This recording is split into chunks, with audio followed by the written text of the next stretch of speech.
Hello, risk takers. This is Yash, and welcome back to SSC T Point. So, are you ready for today's session, which is the last session of narration before the question sessions or narration only?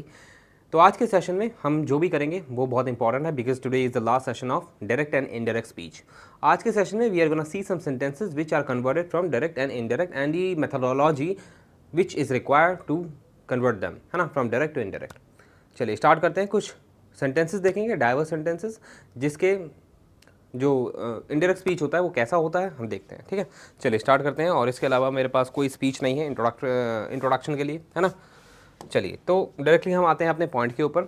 क्या point? Indirect of optative sentences, मतलब कुछ ऐसे sentences, देखो assertive sentence और आपका late वाला भी हमने लास्ट टाइम कर लिया था, है ना. नेगेटिव सेंटेंस में भी इतनी कोई बड़ी बात नहीं है. और आपका क्वेश्चन वाला स्टेटमेंट भी हमने देख लिया था वो कैसे इनडायरेक्ट में कन्वर्ट होता है.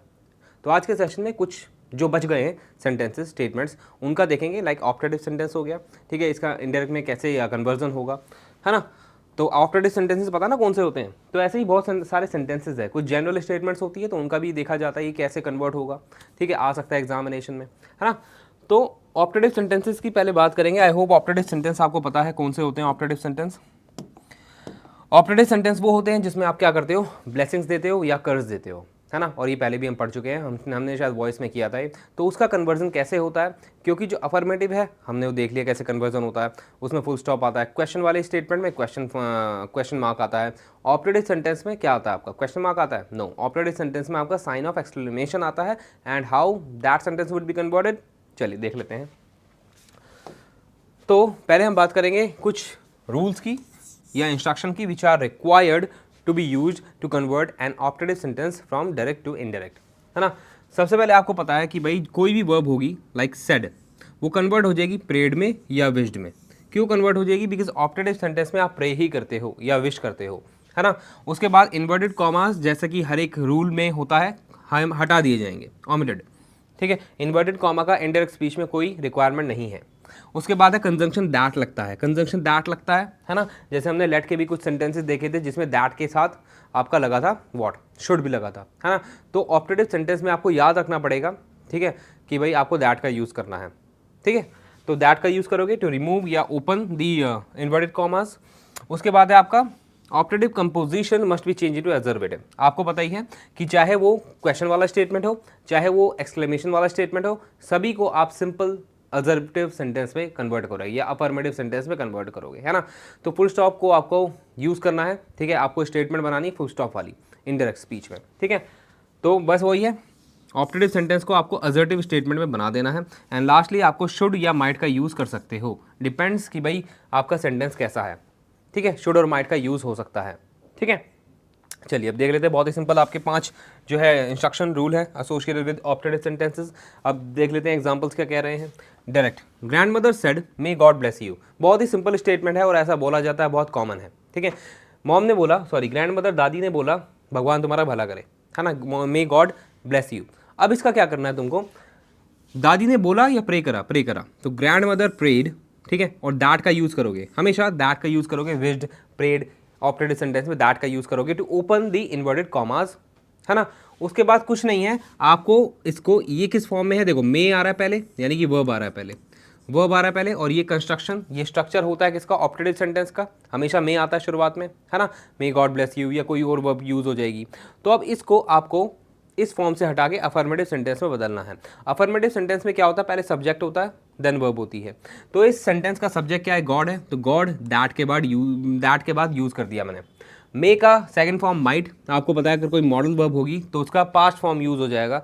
तो यहाँ पे मे क्या है, मॉडल वर्ब है, माइट ब्लेस मी. ठीक है, प्रोनाउन सब अपने साथ साथ चलते रहेंगे, चेंज होते होते रहेंगे. ठीक है, तो अपार्ट फ्रॉम अदर थिंग्स बाकी मतलब जो पहले की चीज़ें हैं वो सारी सेम रहेगी. प्रोनाउन, टेंसेज, मॉडल वर्ब्स वो वैसे ही चेंज होंगे जैसे वो होते हैं, बस न्यू एडिशन, ठीक है, ऑफ नॉलेज हम ले रहे हैं आज के सेशन में. ठीक है, अब है next, the public said long live the king. लोगों ने बोला, ठीक है, कि भाई अब ये स्टेटमेंट तो यूज़ होती नहीं है, लेकिन पहले के टाइम पे जब राजा मोनार्की सिस्टम था तो राजा वाजा के लिए ऐसी पब्लिक बोलती थी या बुलवाई जाती थी ज़बरदस्ती, है ना. तो लॉन्ग लिव द किंग मतलब ग्लोरी टू द किंग, यानी कि किंग हमेशा जिंदा रहे, इस तरीके से लंबा जिए. तो पब्लिक ने विश किया है. ठीक है, विश करो, प्रे करो, कोई भी यूज़ कर लो वो कैब मतलब verb, reporting verb. The public wished that का यूज करना मत भूलना। द किंग, पहले सब्जेक्ट आ गया, अब यहाँ पे शुड का यूज कर दो। अगर मे दिया हुआ है आपको किसमें, डायरेक्ट स्पीच में, तो मे का माइट कर दो। अगर कोई वर्ब यूज नहीं की गई है तो अपनी तरफ से शुड का यूज कर सकते हो। The king should live long. Clear हो गया। ये इसका स्ट्रक्चर कैसा है, ऑप्टेटिव सेंटेंस का स्ट्रक्चर है, ठीक है, लेकिन इसको अफर्मेटिव सेंटेंस में हमने कन्वर्ट कर दिया, ठीक है। नेक्स्ट है we said Lord save the earth from कोविड-19, ठीक है। हमने बोला कि भाई लॉर्ड कौन है यहाँ पे, भगवान है ना, कि भाई हमारे धरती को, हमारी पृथ्वी को सेव करो कोविड-19 से। तो ये कैसे बनेगा, कुछ वर्ब कोई भी लगा दो, ये डिपेंड करता है आपके उसमें ऑप्शन में कौन सी है। प्रे होगी, प्रे डाल दो, मतलब प्रे के साथ अगर पूरा सेंटेंस सही है तो प्रे वाली वर्ब यूज़ कर लो, है ना। और अगर विश के साथ पूरा सेंटेंस सही है तो विश वाला ऑप्शन प्रेफर कर लो, है ना। ये इतनी कोई बड़ी बात नहीं है। वी प्रेड या विश्ड, ठीक है, दैट द अर्थ शुड। अब देखो यहाँ पे कोई वर्ब नहीं थी, है ना, मैं हेल्पिंग वर्ब की बात कर रहा हूँ, यहाँ पे कोई हेल्पिंग वर्ब नहीं थी। अगर हेल्पिंग वर्ब नहीं दी हो तो शुड का अपनी तरफ से यूज़ कर सकते हो, ठीक है। अगर मे दे रखा हो तो मे का माइट कर दो, should be saved by God, ठीक है। ये तो पैसिव वॉइस बन गया, इसको ऐसे ही बना सकते थे, वी प्रेड या विश्ड दैट, है ना, that Lord should save the अर्थ, है ना, इस तरीके से। ये एक्टिव सेंटेंस है। तो अगर एक्टिव सेंटेंस में आपको ऑप्शन दिया हो तो एक्टिव वाला चूज करना, क्योंकि हम खाम का पैसिव नहीं बनाते हैं, ठीक है। ये वाला जो बना रखा है पैसिव में बना रखा था मैंने, है ना। तो पैसिव ना यूज करके अगर एक्टिव सेंटेंस दिया है इन दी ऑप्शंस, है ना, तो आप एक्टिव सेंटेंस यूज करना, Lord should save the earth. Clear हो गया। और हो गया है तो आगे बढ़ते हैं, ज़्यादा कोई बड़ी बात नहीं है, समझना। एंड आई नो कि भाई आपको समझ में आ गया है। अब है indirect of exclamatory sentences. Indirect of exclamatory sentences. Exclamatory sentences किससे आया है, ये एक्सक्लेमेशन से आया है ना। आपको पता है एक्सक्लेमेटरी सेंटेंसेज वो होते हैं जिसमें इमोशंस होता है, फीलिंग्स होता है, एंड यू कैन शो या एक्सप्रेस योर इमोशंस और फीलिंग्स यूजिंग सम वर्ड्स। कुछ वर्ड्स होते हैं जिनके आगे ये वाला साइन लगा रहता है ना। और ये साइन यही इंडिकेट करता है कि वो जो सेंटेंस है वो नॉर्मल सेंटेंस नहीं है, सिंपल सेंटेंस नहीं है। वो कौन सा सेंटेंस है आपका, एक्सक्लेमेटरी सेंटेंस है। तो इसको भी आपको कन्वर्ट करना पड़ता है, पता है, फुल स्टॉप में, जब आप इनडायरेक्ट में कन्वर्ट करते हो तो, ठीक है। अब इसके एग्जांपल्स देख लेते हैं। एग्जांपल्स मतलब पहले आप इंस्ट्रक्शन देखोगे, रूल देखोगे क्या कह रहा है। According to the meaning and intention the reporting verb said. Said होगा आपका डायरेक्ट स्पीच में यूजुअली, है ना, तो उसको आपको कन्वर्ट करना है ना। सेड दिया होगा डायरेक्ट स्पीच में, and you got to know कि भाई वो क्या है, एक्सक्लेमेटरी सेंटेंस है। तो सेड को आप कन्वर्ट करोगे, एक्सक्लेम्ड विद जॉय में कर सकते हो, एक्सक्लेम्ड विद सॉरो में कर सकते हो, ठीक है, एक्सक्लेम्ड विद रिग्रेट में कर सकते हो, एक्सक्लेम्ड विद ग्रीफ में कर सकते हो, क्राइड आउट बोल सकते हो, शाउटेड विद अपलॉज बोल सकते हो, ठीक है। इन सब का मतलब पता रहना चाहिए तुम्हें। अब एक एक करके मैं बताने वाला नहीं हूँ कि सबका मतलब क्या है, बहुत ही सिंपल है। नैरेशन तक आ गए हो, देखते ही पता लग जाना चाहिए क्या मतलब है इन सबका। ईगरली विश्ड हो गया, प्रेड हो गया, शाउटेड विद जॉय हो गया, शाउटेड विद डिलाइट हो गया, एक्सक्लेम विद सरप्राइज हो गया, एटसेट्रा। और भी बन सकते हैं, डिपेंड्स कि भाई सेंटेंस कौन सा है, कोई भी बना दो। ये चूज करना इतनी बड़ी बात नहीं है, बड़ी बात है कि आपको सारे रूल्स पता है या नहीं पता है ना। तो ये पहला रूल समझ में आ गया। तो आपको क्या करना है, पहले आपको वर्ब को चेंज करना है ना। पहले क्या करना है, आपको वर्ब को चेंज करना है। किसमें, रिपोर्टिंग वर्ब जितनी भी दे रखी है उनमें से, ठीक है। अगर आप सेंटेंस का जो सेंस है, जो एक्सप्रेशन है, जो फीलिंग है, इमोशन है, समझ गए हो तो उसके हिसाब से आप रिपोर्टिंग वर्ब चूज कर लोगे, एनी ऑफ देम। उसके बाद दैट का यूज होता है। ऑप्टेटिव सेंटेंस में भी दैट का यूज होता है इन्वर्टेड कॉमा खोलने के लिए, ऐसे ही एक्सक्लेमेटरी सेंटेंस में भी दैट का यूज होता है, ठीक है। तो ये आपको याद रखना पड़ेगा कौन से सेंटेंस में दैट यूज होता है या नहीं।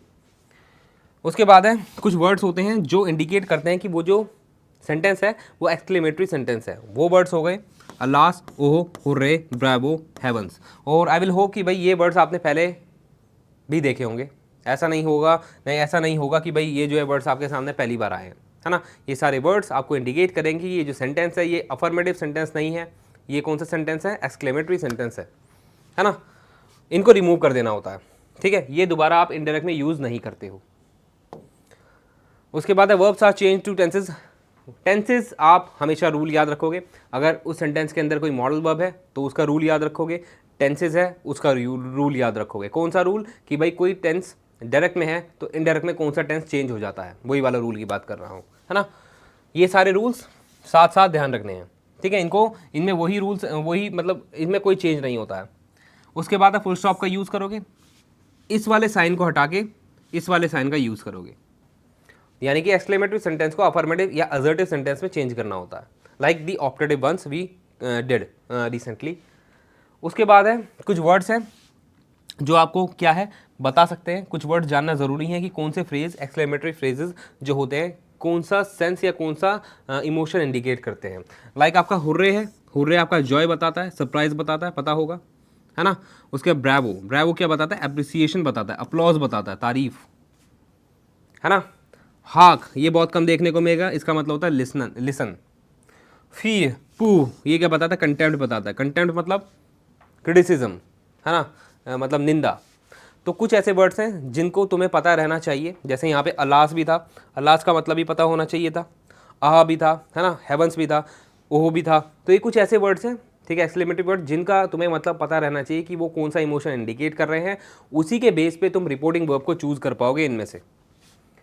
अगर तुम्हें सेंटेंस में इन वर्ड्स का मीनिंग नहीं पता है and you are not able to identify the emotion और फीलिंग्स, है ना, इन दैट सेंटेंस, तो आप रिपोर्टिंग वर्ब को चूज नहीं कर पाओगे इनडायरेक्ट स्पीच के लिए, ठीक है। तो इन वर्ड्स का मतलब पता रहना चाहिए कि किस इमोशन को इंडिकेट करते हैं ये सारे वर्ड्स और आपके, हाँ, वर्ड्स वगैरह, है ना। ये एक्सक्लेमेटरी वर्ड्स की बात कर रहा हूँ, है ना। चलिए आगे बढ़ते हैं अब। और है कोई रूल? हाँ, लास्टली आपको क्या करना है, आपको वही है पहले ही बताया था, एक्सक्लेमेटरी सेंटेंस को आपको कन्वर्ट करना होता है असर्टिव में। यानी कि अगर कोई, आप असर्टिव का रूल याद रखना है, आपको सेंटेंस को इस फॉर्म में लेके आना है, बस इस फॉर्म में लेके आना है सारे सेंटेंसेस को, चाहे वो ऑप्टेटिव सेंटेंस हो, चाहे वो एक्सक्लेमेटरी सेंटेंस हो, चाहे वो इंटेरोगेटिव सेंटेंस हो, सबको आपको इसी फॉर्म में लेके आना होता है, सब्जेक्ट प्लस वर्ब की फॉर्म में। एग्जाम्पल देख लेते हैं। She said what a pity, she said what a pity, ठीक है। पिटी का मतलब पता है, बहुत ही कॉमन वर्ड है, ठीक है, मैं नहीं बताऊंगा, अगर तुम्हें नहीं पता तो पहले गूगल पे चेक कर लो, ठीक है। व्हाट अ पिटी, तो ये कैसे बना है? शी एक्सक्लेम्ड दैट, ठीक है, दैट का लगाना जरूरी है, एक्सक्लेम्ड बोलना जरूरी है ताकि एक्सक्लेम से पता लग पाए कि वहां पे इमोशन शो होने वाले हैं। एक्सक्लेमेटरी सेंटेंस में जो रिपोर्टिंग वर्ब होती है वो एक्सक्लेम्ड से ही स्टार्ट होती है, ठीक है। That it was a pity ऐसे ही लिखा जाता है, देख लो, it was a great pity. She said what a pity, ठीक है। तो यहाँ पे व्हाट से पता लग रहा है यार, व्हाट अ पिटी कहते हैं ना, व्हाट ऐसे बोलते हैं ना, व्हाट। तो व्हाट जब हम कब बोलते हैं, या तो हम बहुत ज़्यादा एक्सट्रीमली सरप्राइज हों, या हम बहुत ज़्यादा एंग्री हों किसी बात को लेके, है ना। तो ऐसे ही बोलते हैं ना कभी, व्हाट नॉनसेंस, है ना, व्हाट नॉनसेंस। तो आपको पता लग जाएगा कि वहाँ पे है ना एग्जैजुरेशन हो रही है इमोशंस की, फीलिंग्स की, या वहाँ पे क्या हो रहा है, वहाँ पे एंथुजियाज्म दिखाया जा रहा है, सरप्राइज दिखाया जा रहा है, शॉक दिखाया जा रहा है। तो उसी के हिसाब से you will get to know the indication, ठीक है। चलिए उसके बाद है आपका ये वाला, Paul said alas I am undone, Paul said alas I am undone, इसका मतलब क्या हो गया? मैंने या तो मैं अधूरा हूँ, या मैं अपना काम कंप्लीट नहीं कर पाया हूँ, मैं इनकम्प्लीट हूँ, इस तरीके से, ठीक है। और आपको पता रहना चाहिए अल्लास एक ऐसा वर्ड है जो किस इमोशन को शो करता है? सॉरो को। अगर आपको अल्लास का मतलब पता होगा, ठीक है, तभी आप यहाँ पे reporting verb exclaimed with sorrow choose कर पाओगे। अगर अल्लास का मतलब नहीं पता होगा तो हो सकता है कि you will lose your mark, है ना। दैट का यूज़ करना मत भूलना, है ना। और अगर ये प्रेजेंट में है, बाकी सारे टेंसेस के रूल भूलना नहीं है। ये टेंस कौन सा है? प्रेजेंट है, आपको पता है प्रेजेंट जो है पास्ट में कन्वर्ट हो जाता है। Give me a moment. Okay guys, let us continue. तो it was just an electricity drop, okay, so sorry for the interruption, it happens. चलिए, तो ये वाला बता दिया था ना मैंने।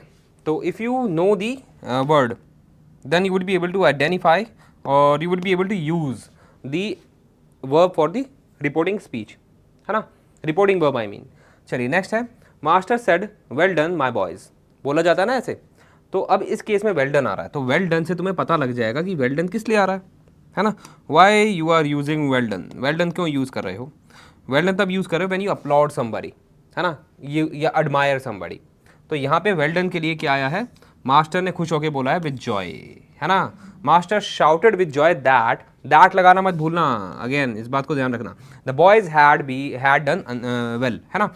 अब यहाँ पे ये क्या है, आपने अलग से ही अपना आपका पास्ट बना दिया है। अगर आपको सेंटेंस को आगे एक्सटेंड करना है तो अपने आप ही पास्ट का यूज़ कर दो। कैसे पता यहाँ पे हैड डन आएगा, कैसे पता यहाँ पे पास्ट परफेक्ट आएगा, क्योंकि ऑलरेडी यहाँ पे हमें पता लग गया कि पास्ट है, पास्ट मतलब वर्ब की सेकंड फॉर्म है। तो मास्टर सेड, यहाँ पे सेड जो कि वर्ब की सेकंड फॉर्म है, जिससे हमें पता लगता है कि ये सिंपल पास्ट है।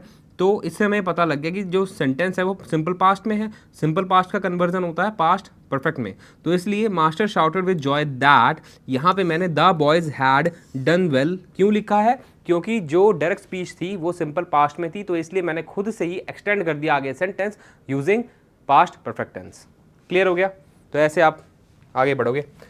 चलिए आगे बढ़ जाते हैं। अब है डायरेक्ट। शी सेड रिडिकुलस, ठीक है, या कभी कभार बोलती हैं आउच या इट्स रिडिकुलस, लड़कियां बोलती हैं, तो वहाँ पे रिडिकुलस का बहुत यूज़ करती हैं लड़कियां। तो कुछ नहीं है यहाँ पे, अगर आपको नहीं पता है वहाँ पे इमोशन क्या है उसका, क्या पता उसने खुशी में रिडिकुलस बोला हो, ठीक है, वैसे खुशी में रिडिकुलस तो नहीं बोलता, या सपोज करी कभी आपको पता नहीं है इमोशन का, ठीक है, वो जो सेंटेंस है डायरेक्ट स्पीच में उसका इमोशन डिटेक्ट नहीं कर पा रहे हो, तो वो ऑप्शन चूज़ कर लो जिसमें केवल एक्सक्लेम्ड है ना, एक्सक्लेम्ड के आगे कोई इमोशन ना है, ठीक है। अगर आपको ऐसा ऑप्शन दिया गया है आपके उसमें क्वेश्चन में, तब वो भी सही है ना। तो she exclaimed that it was ridiculous, ठीक है, पास्ट में यूज़ करना बहुत ज़रूरी है अगर ये रिपोर्टिंग वर्ब पास्ट में है तो, ठीक है। तो ऐसे भी सिंपली भी यूज़ कर सकते हो, she exclaimed that she it was ridiculous. उसके बाद David said how cold it is, है ना, डेविड ने बोला कितना ठंडा है ये, है ना। तो अभी कैसे बनेगा, मतलब अब इससे पता लग रहा है इस सेंटेंस से कि भाई यहाँ पे है ना एक तरीके से वो परेशान है उस ठंड को लेके, तो वहाँ पे क्राइड आउट यहाँ पे सूट कर रहा है आपका क्या, reporting verb. David cried out that it was very cold, present का पास्ट में कर दिया, ठीक है। तो इस तरह के सेंटेंसेस में इनडायरेक्ट स्पीच में जो रिपोर्टेड स्पीच होती है उसका जो सब्जेक्ट होता है वो डमी इट होता है। इट से ज़्यादा देखोगे आप, ठीक है, इट के यूज़ एज अ प्रोनाउन ज़्यादा देखोगे इनडायरेक्ट स्पीच में, तो इट का यूज़ ऐसे तुम कर सकते हो। आई होप क्लियर हो गया है। आगे बढ़े। अब है आपका indirect of improbable conditions. Improbable conditions का मतलब जो पता नहीं है संभव है या नहीं है, मोस्टली असंभव ही होती हैं। क्या? ऐसे सेंटेंसेस, ऐसी कंडीशंस। तो कभी कभार आपको दिख जाए कोई ऐसा डायरेक्ट स्पीच जिसमें आपको इम्प्रॉबेबल कंडीशन दी हुई है या अनलाइकली कंडीशन दी हुई है या अनरियल कंडीशन दी हुई है, तो उसका इनडायरेक्ट स्पीच कैसे बनेगा देख लेते हैं। कुछ नहीं है, बहुत सिंपल है।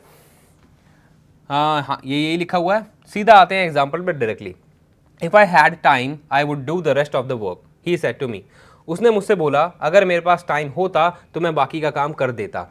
तो अब इस सेंटेंस से क्या पता लग रहा है कि भाई एक्चुअली में वो काम ना ही हुआ है, ना ही उसको टाइम मिला था, है ना। तो ऐसी कंडीशन जो इम्प्रॉबेबल है, जो असंभव है पास्ट में, है ना, हुई नहीं है, बस इमेजिनेशन की बात हो गई है, इमेजिनेशन की बात रह गई है, ये you can say hypothetical condition की बात हो रही है। तो इसमें इनडायरेक्ट स्पीच कैसे बनेगी, ऐसे ही बनेगी जैसे लिखा हुआ है डायरेक्ट स्पीच में। ही टोल्ड मी, यहाँ पे क्लियर हो गया, सेड टू का कर दिया टोल्ड, बाकी सब सेम है। ही टोल्ड मी, दैट को हमेशा यूज करोगे, दैट हमेशा यूज होगा, ठीक है, इस तरह के सेंटेंसेस में भी, एक्सक्लेमेटरी सेंटेंसेस में भी, ऑप्टेटिव में भी और इम्प्रॉबेबल कंडीशंस में भी।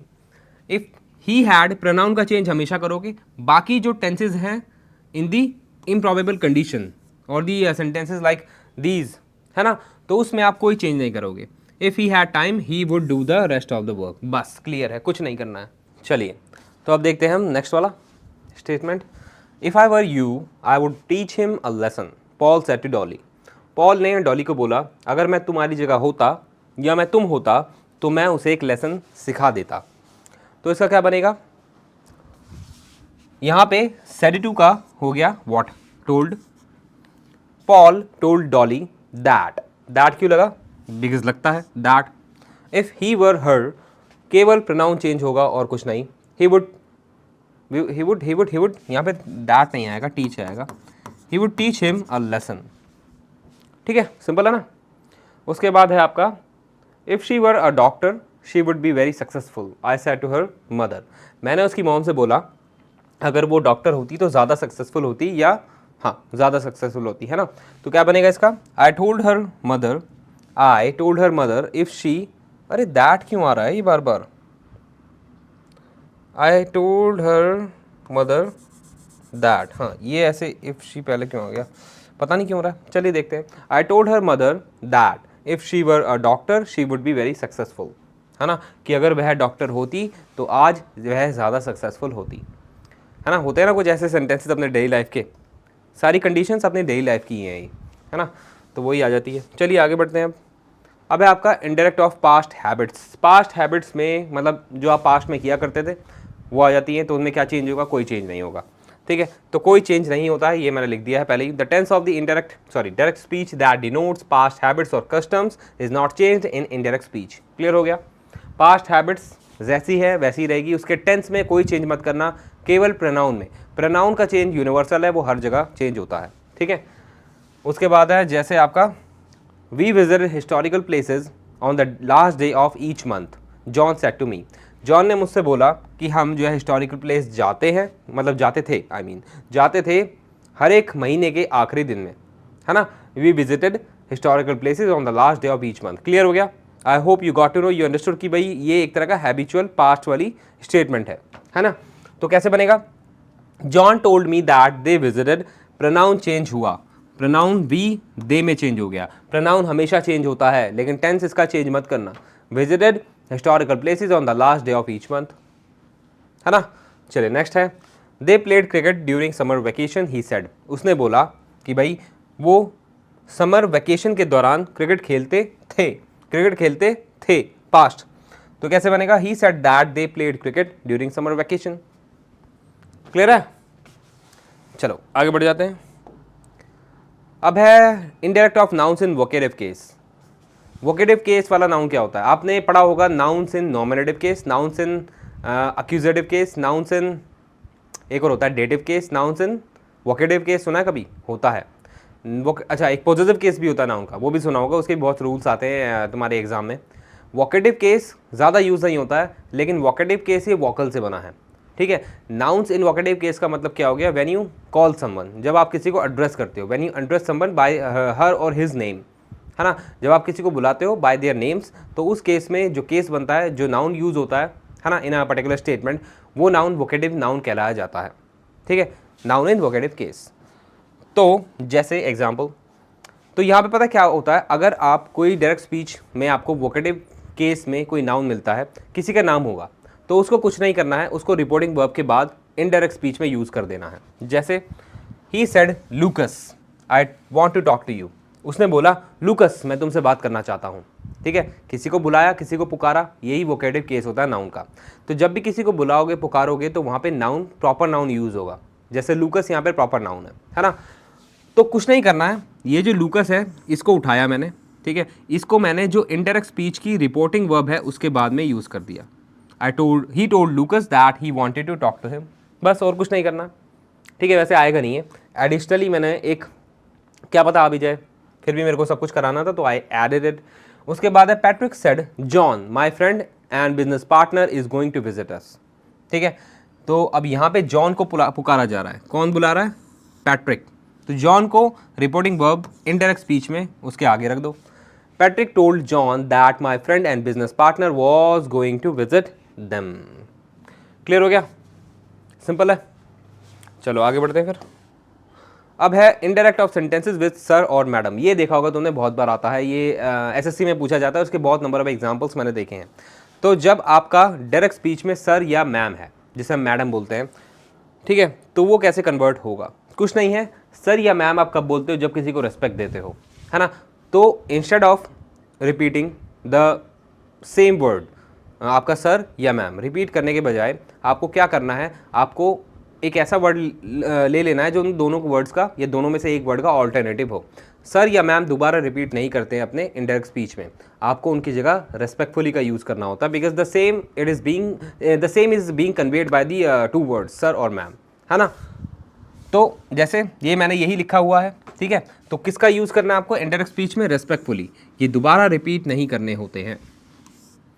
जैसे the aspirant said sir may I enter your cabin, है ना। तो यहाँ पे एस्पिरेंट ने पूछा सर मैं क्या आपके कैबिन में आ सकता हूँ, तो यहाँ पे क्या पूछा उसने, प्यार से पूछा नहीं, उसने रेस्पेक्ट के साथ पूछा, तो यहाँ पे सर की जगह रेस्पेक्टफुली मैंने ऐड कर दिया। The aspirant respectfully asked whether he could enter his cabin.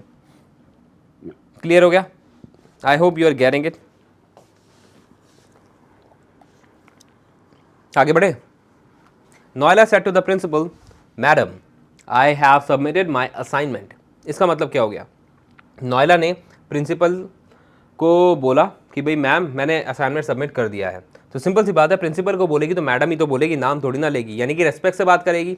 तो वही है, Noela told the principal respectfully that लगेगा यहाँ पे। दैट कहाँ नहीं लगेगा वो हम देखेंगे। दैट ऑप्टेटिव सेंटेंस में लगता है, एक्सक्लेमेटरी सेंटेंसेस में लगता है, क्वेश्चनिंग सेंटेंसेस में नहीं लगता है। तो ये भी आपको है ना याद रखना पड़ेगा डिफ्रेंशिएट करके, ठीक है। क्या था? She had submitted her assignment. Clear है? चलो फिर आगे बढ़ते हैं। Indirect of sentences with insignificant words, ये भी बहुत आसान है। कुछ ऐसे वर्ड्स होते हैं जो आप यूज़ करते हो इनफॉर्मली, है ना। जैसे मैं है ना बोल रहा हूँ, वैसे तो एक क्वेश्चन टैग का पार्ट है, लेकिन कहते नहीं है कोई तुमने देखा होगा किसी लोगों को आदत होती है इंग्लिश में बोलने की, यू नो ऐसे, या कोई ओके बोलने की आदत होती है, या किसी को वेल बोलने की आदत होती है। तो वो सारे इनसिग्निफिकेंट वर्ड होते हैं, किसी भी सेंटेंस में डाले होते हैं। तो उनका क्या इंडायरेक्ट स्पीच बनेगा नहीं बनेगा देख लेते हैं। तो जैसा मैंने लिखा होता ना, जैसे वेल हो गया, यू सी आपने सुना होगा, यू सी होता ना, यू सी आई सी ऐसे होता ना। तो ये कुछ ऐसे वर्ड्स होते थे ऐड कर देते। ओके किसी को बोलने की आदत होती है, देयरफॉर तो मैंने नहीं सुना, यू नो मैंने बहुत बार सुना है, कुछ लोगों को आदत होती है बोलने की, यू नो। सो मेरे को आदत है सो बोलने की, ठीक है। बट भी लोग बोलते हैं येट एटसेट्रा। तो जब कुछ ऐसे वर्ड्स, है ना, ये वैसे आपकी नरिशमेंट के लिए बढ़िया है, लैंग्वेज के लिए, बट ये इनसिग्निफिकेंट वर्ड होते हैं, इनको ऐड करने की ज़रूरत नहीं होती है। Instead of adding these words आप कोई और वर्ड का यूज़ कर सकते हो विच सूट्स दी ग्रामेटिकल स्ट्रक्चर, ठीक है। बट यहाँ पे अगर आपको डायरेक्ट स्पीच में कुछ ऐसे वर्ड्स दिखते हैं तो इनका नो कन्वर्जन, मतलब इनको एलिमिनेट कर देते हैं इनडायरेक्ट स्पीच में, ठीक है। जैसे okay he said I will wait for you, तो यहाँ पे दोबारा ओके बोलने की जरूरत नहीं है इनडायरेक्ट स्पीच में। He said that he would wait for her, बस, है ना। तो अगर ऐसा आ जाता है कंफ्यूज करने के लिए, अगर तुम पहले इसको ना पढ़ोगे, ठीक है, अगर तुमने पहले नहीं पढ़ा है और अब तुम्हारे सामने आ गया, तो तुम क्या कर सकते हो, इन वर्ड्स को रिपीट कर सकते हो इनडायरेक्ट स्पीच में। You will choose that option which includes these kind of insignificant words, है ना। तो गलत हो सकता है, तो हल्का सा नॉलेज रखना ज़रूरी है। Jerry said to me, you know I saw the I saw a lion today, है ना। तो Jerry told me that he had seen a lion that day, ठीक है, क्लियर हो गया। तो Jerry told me that he had seen a lion that day। यहाँ पे नो यू नो को रिपीट नहीं किया है, बस इतना ही है इसमें, जानने के लिए और कुछ है ही नहीं। चलो फिर आगे बढ़ जाते हैं। Indirect of general statements, general statements कौन सी होती है एक बार देख लेते हैं, देखते ही पता लग जाएगा तुमको। जनरल मतलब कॉमन, जो कॉमनली लोग बोलते हैं, लाइक थैंक यू बोलते हैं ना।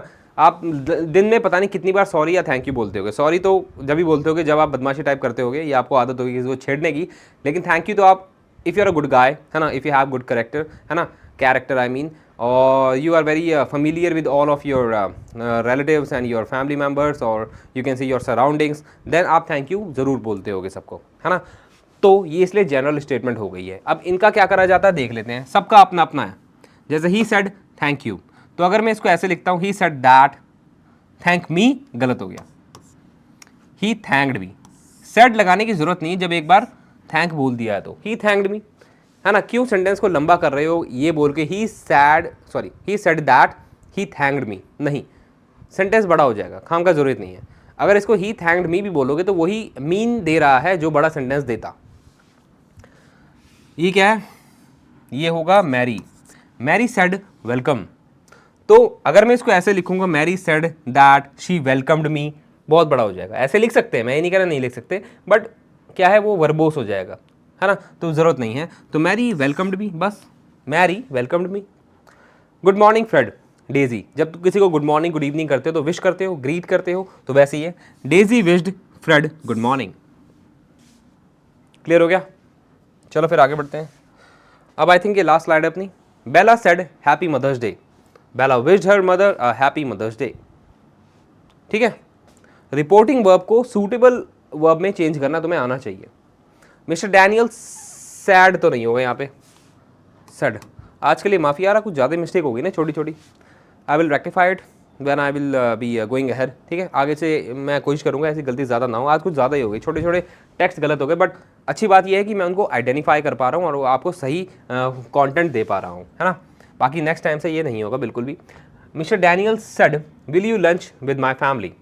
ठीक है, लंच यहाँ पे एक तरह का वर्ब है, तो कंफ्यूज मत होना मैंने ऐसे क्या लिख दिया है, क्योंकि कभी अगर कोई लंच या ब्रेकफास्ट बोलता है तो हैव लगाता है वर्ब के लिए, हैव लंच, हैव ब्रेकफास्ट। लेकिन आज के डेट में कुछ वर्ब्स हैं जो ऐसे यूज़ कर लिए जाते हैं, है ना। जैसे तुमने सुना होगा स्पॉटिफाई, है ना, और भी बहुत सारे ऐसे वर्ड्स हैं जो वर्ब को वर्ब बना दिए गए हैं, अभी मेरे को याद नहीं आ रहे हैं, बट ऐसे ही लंच को भी वर्ब बना दिया है यहाँ पे, ठीक है, और कुछ नहीं है।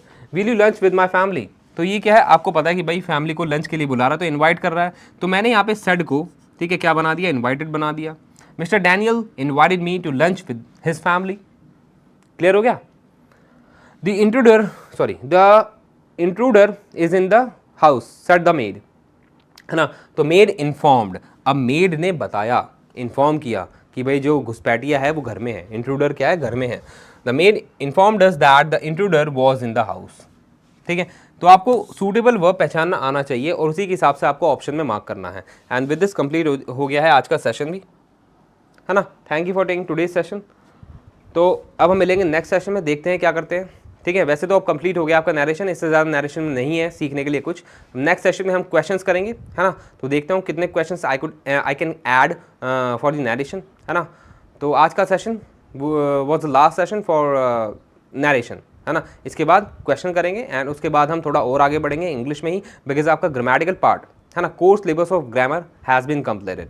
ठीक है, अब इसके बाद हम कुछ ऐसे कंसेप्ट पे जाएंगे जो भी इंपॉर्टेंट है अपार्ट फ्रॉम ग्रामर, है ना।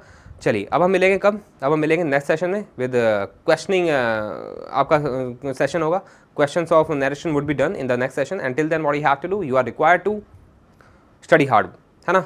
चलिए, bye bye, take care and हasta la vista।